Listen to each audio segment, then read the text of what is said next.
Hello my dear YT family, how you all? Welcome back to another mini vlog. Actually ఈ mini vlog వచ్చేసి నేను fathers day రోజు shoot చేశాను అనమాట. And నేను అప్పుడు పోస్ట్ కూడా చేశాను, మీన్స్ ఫాదర్స్ డే రోజు పోస్ట్ కూడా చేశాను. బట్ వాయిస్ ఓవర్ ఇవ్వలేదు, లైక్ బ్యాక్గ్రౌండ్ మ్యూజిక్ పెట్టేసి దీన్ని యాడ్ చేశాను. బట్ ఇప్పుడు దీని గురించి మీ అందరికీ డిస్క్రిమినేషన్ ఇవ్వాలి అనుకుంటున్నాను, అందుకోసమని ఈరోజు నేను వాయిస్ ఓవర్ తోటి ఈ వీడియో రిలీజ్ చేస్తున్నాను. యాక్చువల్లీ ఫాదర్స్ డే రోజు విన్సీ వాళ్ళ డాడీ కోసం ప్యాన్ కేక్ ప్రిపేర్ చేసింది.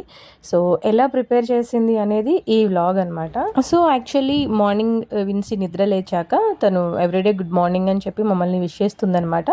సో నేను ఆఫ్టర్ హర్ విషింగ్, నీకు తెలుసా టుడే స్పెషల్ డే ఆల్సో అని చెప్పాను. ఏంటి మమ్మీ అంటే, today is a father's day అని చెప్పాను. So she feel very excited and wow daddy happy father's day అని వాళ్ళ డాడీని విష్ చేసింది. అండ్ ఆఫ్టర్ దట్ నేను డాడీతో కేక్ కట్ చేపిస్తాను అని చెప్పి ఫస్ట్గా తన ప్యాన్ కేక్ ప్రిపరేషన్ స్టార్ట్ చేసిందనమాట. సో ఇదే ఈ వీడియో. మీ అందరికీ వీడియో నచ్చింది అనుకుంటున్నాను. వీడియో నచ్చితే ప్లీజ్ లైక్.